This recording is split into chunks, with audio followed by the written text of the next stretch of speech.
I know I'm kind of late at this. I've finally seen more or less all the movies I can see from 2018. There's going to be a couple of movies I'm going to miss, such as the If Beale Street Can Talk, stuff like that. I think that's really more or less the only one I'm missing. So yeah, as the title says, this is my favorite movies of the year. If you don't agree with it, that's perfectly fine. There's nothing wrong with that. I'm pretty sure you have your own list of the 10 best movies, and there's a good chance that I will disagree with you on those. So let's go straight into these. These, just like what Jeff did, I'm going to choose the movies that were my favorite. I don't care if they're not Emmy nominated. It doesn't matter if you didn't see them, or even if you didn't like them. That's fine. That's called an opinion, and people need to learn that. So let's go from there, and let's go to 3 movies that I think are honorable mentions. First one's gonna be The First Purge.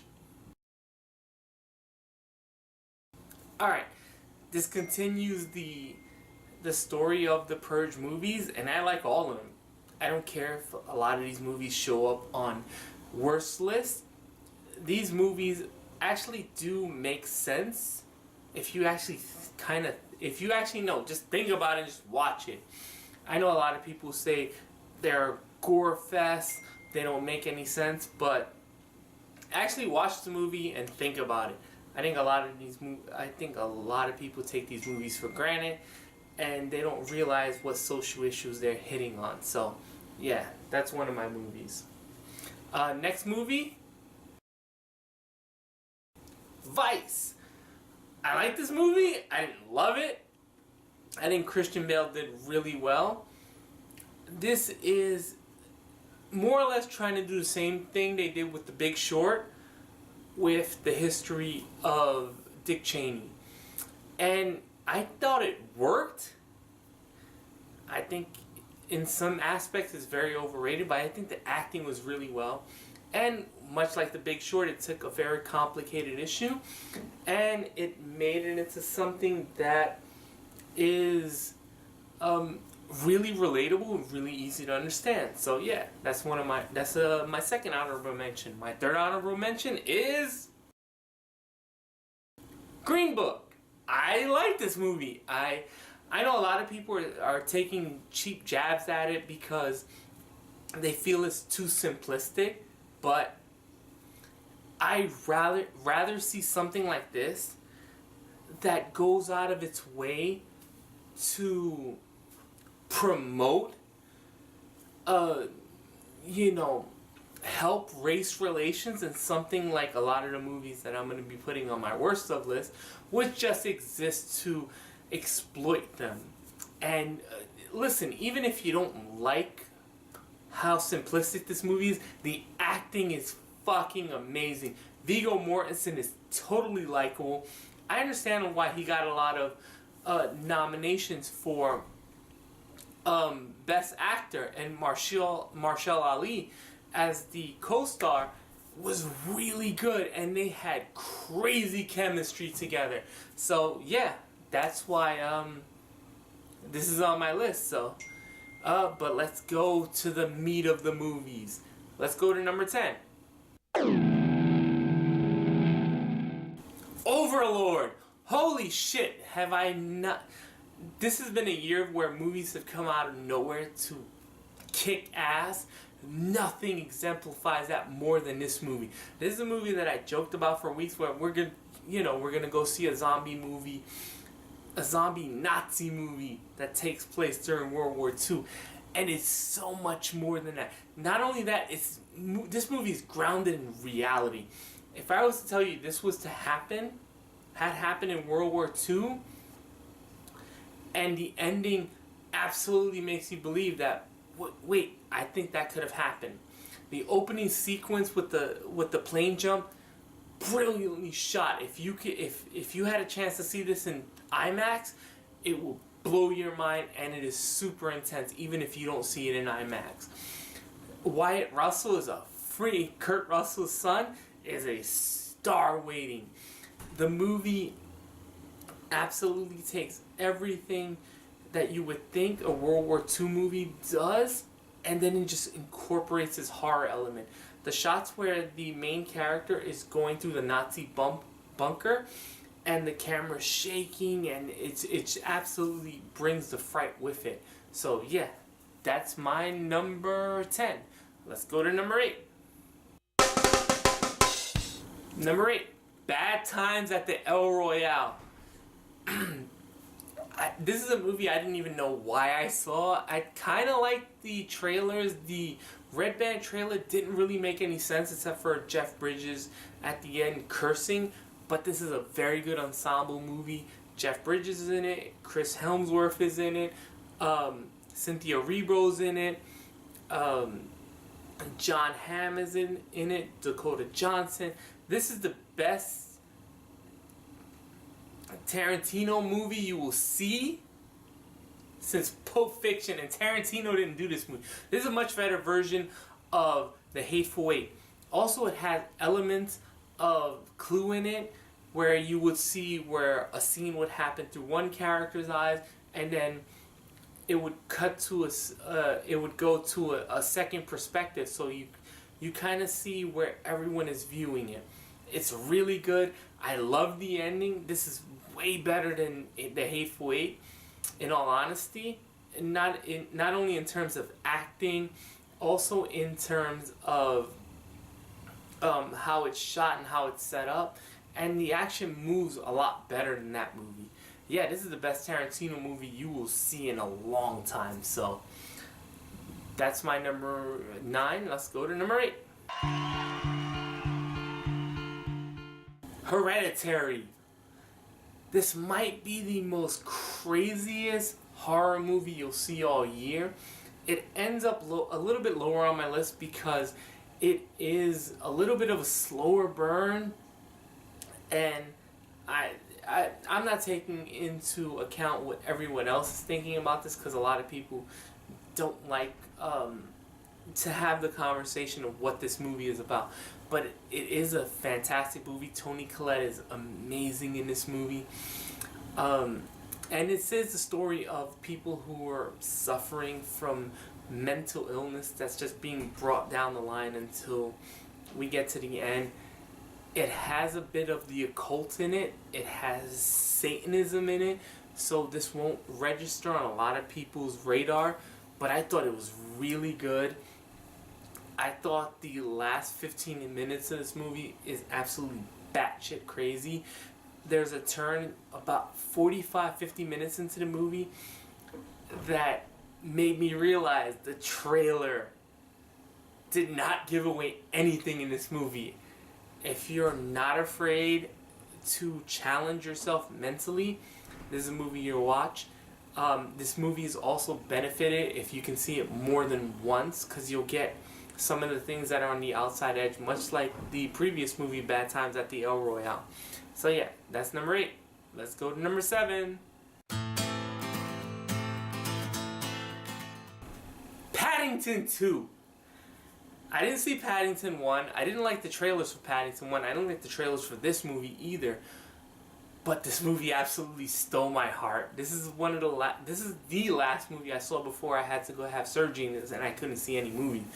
And while you might dismiss it as a kids movie, this is absolutely a heart-wrenching movie. It is a family movie. It probably, I dare say it, is the best shot movie on this list. I didn't laugh, heartily, not from, the lower extremities, but I did laugh from my heart, and I did get chuckles out of it in every way. And no scene was wasted in this movie. This movie was absolutely perfectly timed. The villain Hugh Grant is absolutely chewing the scenery from all ends, and everyone's having fun, and Paddington just sits there and it indoctrinates you with lessons that should never go away. They always say the best lessons are the ones that are repeated. And this movie does that, and it doesn't hit you over the head with it. It just reminds you, you know, even the best of person can make someone else a better person. So, I really wanted to put this higher on my list, but there are other movies that just got me more. So, yeah, that's Paddington, number 6. Spider-Man Into the Spider-Verse. I did not expect this. This has been a year where I felt like you've been told that you should like something because it's appropriate and because, oh, this minority has, or this, no, let's just say this is America. This minority hasn't been represented. Spider-Man Into the Spider-Verse is the one movie where I can honestly say it didn't matter what he was. By the end of the movie, and the story of the movie, and the whole reason behind the Spider-Verse is the fact that anyone can be Spider-Man. Yes, it was fun that we finally got a half Spanish Spider-Man, because I'm half Puerto Rican. Yes, it was fun to watch it along with Jeff, because, you know, even though he's not black, he's half Guyanese, half Puerto Rican, he still looked like Miles Morales. Maybe that's something we should do for next year, for Halloween. But I just love the lesson that anyone can be a Spider-Man, no matter where you come from. Just be good. The animation was amazing, and it was very different. It did felt like a cross between 2D and 3D, and that's something we need a lot of, especially nowadays when the animation market is just saturated with 3D. No one does 2D anymore, and it was really good, and they did it in a very comic book feel. Also, let's talk about the villain, the Kingpin. I totally agree with him. So, yeah, that's Spider-Man. So let's go to number 5. For turning my life around, I'm waking. Number 5, I'm going to give to what I want to call my wild pick, or as I did last year, this is going to be my Happy Death Day vote, and it's going to be Anna and the Apocalypse. And yeah, I love this movie. Unlike Mary Poppins Return, when I walked out of it, I couldn't remember a single song in the movie. In Anna and the Apocalypse, I walked out of the movie theater. I remember how the first song hit me. I didn't really remember it. I definitely remember the second song. There's a couple of songs later. I definitely remember the, I think, fourth song, and the third to last song I definitely remember. I walked out of this movie theater and automatically bought the soundtrack. I didn't even freaking wait. The music was so good. I love the characterization. I like what they did at the end in the third act. What they did with some of the characters was not only very shocking, it was like, oh, I wouldn't expect it from this type of movie. This movie's a lot of fun. I think I saw it like 4 times in theaters, and each time I was just like, you know, I was jiving with the music. I still felt the same emotions for the main characters that I did in the first time I saw it. First time I saw it kind of caught me by surprise. I was like, oh, I didn't think they would do that in this movie. But yeah, I love this movie. I thought it was a lot of fun, and this is definitely going to be a movie that it's going to be in my Christmas rotation for years to come, because it is somewhere between a lot of fun and really well grounded. I don't care about the liberties they take with the zombies, because that's not what the movie is about. And I like this movie a lot. I'm unapologetic about this one. This one's really good. If you have a chance, check it out. Yeah, that's it. Let's go to number 4. Eighth grade. Eighth grade is... This movie to me is what everyone thought Lady Bird was last year. I thought Lady Bird was really in focus. I thought it lost the mother-daughter relationship in the middle of the movie completely. I thought the third act makeup between the main character and her best friend was complete nonsense.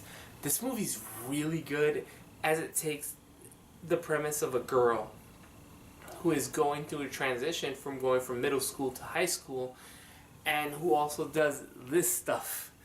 Yeah, not for a living, she just does it for fun, where she goes on YouTube and tells people how she feels or how you should be acting, but doesn't do it herself in her real life. But at the same time, the main actress, Elsie Fisher, is amazing at conveying that. I never thought I would say this about a movie about a girl moving on, but she was really relatable, and I can tell this was relatable because Jeff had it on his list. I thought the dad, his scene at the end, was really powerful, especially as myself who's a father. It's really good. It has awkward humor in it. It has funny humor in it. I enjoyed the hell out of this movie. I think more people should have saw it. It did have good numbers, more or less, but yeah, I love this movie. I thought it was hilarious, and it did make me feel, even though I'm obviously not a girl, I could totally relate with her, even with her arc at the end when she got to say something to some of her classmates. That was really good, and not only was it done not in an adult way, it was done in a child's way. So I thought it was really good. Bo Burnham, who's first time director, I believe he was on YouTube before he did this movie, directed the hell out of this. I love this movie. Yeah, so let's go to number 3. She's doing the shimmy. Place. Yeah, I think a lot of people forgot about this movie because it did come out, I believe, in April of last year. I could not tell you a movie where I was not only impressed with the audience, but I was impressed with the movie. The sound design in this movie is amazing. Emily Blunt, John Krasinski doing a fantastic job. The daughter in the movie, I can't remember her name right now, but she's an actual deaf actress, and she was really good in this movie. The whole movie is about people surviving in this world where you can't make noise. I think right from the opening scene, where you see the family scavenging, sets the movie up so perfectly. Because this is a world where you cannot make sound. If you do, there's a good chance you are gonna die. There is also, because of the opening scene, there's a lot of people, or the family is sitting there in regret, wondering about that day that we see in the opening. Emily Blunt's really good. John Krasinski's really good. And there's minimum amounts of dialogue. A lot of the gestures, the hand signals, are actually justified in this movie because of the daughter in the movie. She's actually deaf, so she taught them how to do sign language. There are several scenes with a nail. That's all I have to say. With a nail, that every time they shoot the nail, literally people in my audience were cringing. It was that tense, and plus the sound design was amazing. I love this movie. Everyone should go see it. This is definitely a horror classic. Let's go to number 2. Afraid. Oh, I cannot tell you how insanely happy I was with this movie. This is by far the better version of Venom, introducing the symbiote stem into this horror sci-fi world. Directed and written by Lee Winnell from the Saw franchise and from the Insidious franchise. I didn't know who Logan Marshall Green was before this movie, but holy shit, this movie. This is definitely the best action movie I've seen all year. The plot twist never stopped. This is a very cyberistic future that we can kind of see. and relates to so many of the sci-fi franchises we have seen before, whether it's Blade Runner, if you've played the video game Shadowrun. This has bits of very punk cyber with people having implants in their body and losing their humanity. And it's also a mystery and a thriller at the same time. STEM is a program or a chip that's been put into Gray's neck, Logan Marshall Green, to help him after an incident where he is paralyzed. I say everyone who liked Venom, please go to this movie. Or go see this movie. It's on VOD. It's on, you can buy it at any store, Amazon. It'll probably cost you like $8. Go see this movie. This is what Venom should have been. And let no one spoil the ending for you. This is an ending that, I'm not gonna lie, 5 minutes before it ended, I was ready to throw shit at the screen. But once you saw the ending, and mystery movies like this do what they do and explain to you what was going on during the movie, you will be like, holy cow, this is awesome. Logan Marshall Green has to do the most physical stuff, but at the same time facially telling you that I don't believe what I'm doing physically. It's an amazing performance. More people need to go out and see this movie. So, yeah. Alright, now, let's go to number 1. I'm a Barbie girl in the Barbie world. Tully. Charlize Theron, James Reitman, Cody Diablo come together for their second movie. They also did Young Adults, which I did review earlier in the week. And I don't know what I was expecting from this movie, but I'm not gonna lie, this movie's so well written. This movie delivers very much an experience that I couldn't believe, even though, alright, this is the story of Charlize Theron, who plays Marlo, who is about to have her third child. She feels overwhelmed with the fact that she already has 2 kids. One of them happens to have a disorder. They never say specifically what the disorder is in the movie. She's dealing with a husband who isn't who she thought she was going to be. She's also dealing with the idea that she's not who she thought she was going to be. She was always the pretty one. She was always, the hot chick, and now she's this 40-year-old mom with 2 kids already, about to have her third kid, and has a husband who's not exactly, the high school jock or the popular person. And before she has a nervous breakdown, her brother tells her, well, maybe you should have a night nanny. And the movie goes from there as she connects with this night nanny and reconnects with who she used to be, and uses that to figure out where she can go from there. There are moments where this movie could have went off the rails, especially with the scene where she fought right before she calls the night nanny to say, yes, I want you to come in and take care of my child while I'm sleeping. And she just sits there and pours her heart and soul out into who I thought this is who I was gonna be. Or this is what I'm doing now because I'm not who I thought I wanted to be. And I'm not gonna lie, it ends with the last shot in the movie absolutely gets me to tear up every time I see it. It's so sweet, but at the same time, I don't know how to express it. The ending confused me at first because I didn't know how to take it, but once you figure it out, it makes the movie more enjoyable. I'm not gonna lie, when I first saw it with Jeff was like, oh, I didn't understand. And once I explained it to him, he was like, wait, what? This movie's another movie that definitely helps itself on repeat viewing, or you don't even need to see it twice, but if you do see it twice, you'll be like, oh, I get what was going on here. I get what's going on here.